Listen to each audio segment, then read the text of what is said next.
Technology is changing the way students of today are learning.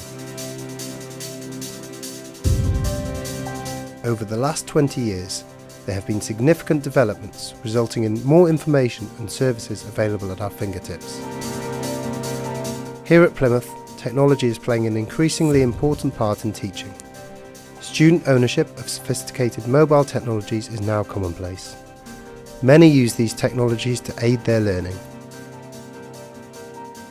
I use my phone quite a lot because I'll sit there and record the whole lecture audio-wise, and then I can refer back to anything I've missed when I go over my lecture notes.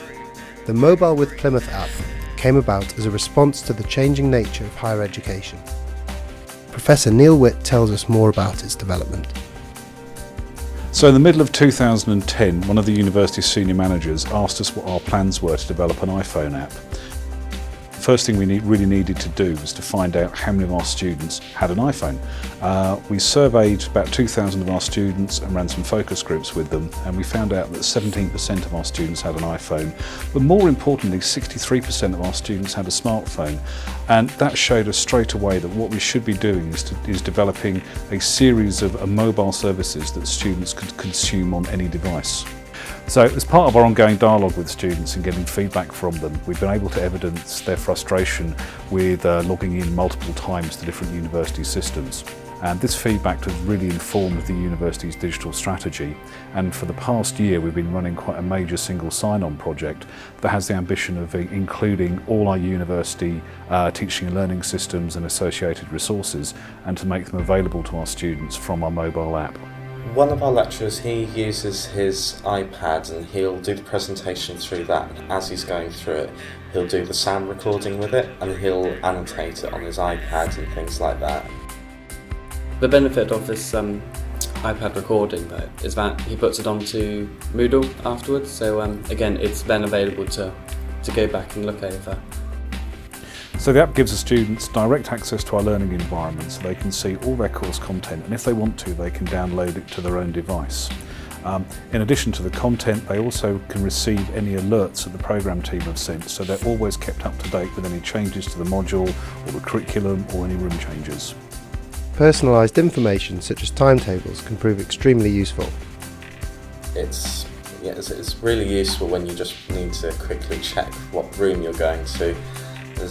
This year, for some reason, they seem to have got into a habit of suddenly doing room changes, and it's useful for that because then you can just quickly check on the app beforehand, and also it gives you alerts like when you've got a deadline due on Moodle or something like that, so that's where it's really useful.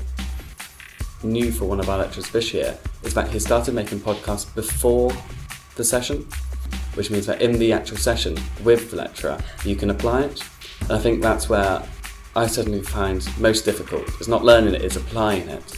Yeah, and that way the lecture is much more interactive than before. It's not just somebody standing at the front there talking at you for 2 hours. It's you're doing problems applied to what you've learned. So the most popular feature in the mobile app is the access to timetables. The students really like the convenience of having their timetable in their pocket on their own devices. And we've also found out that first years have gained a lot of confidence in where they are in the university and where they are on campus, because not only do they actually get the timetable of where they're supposed to be, they can link directly into all the location information so they can actually find their way to the lecture. Definitely the course timetable bits, also checking PC availability, that's really good as well.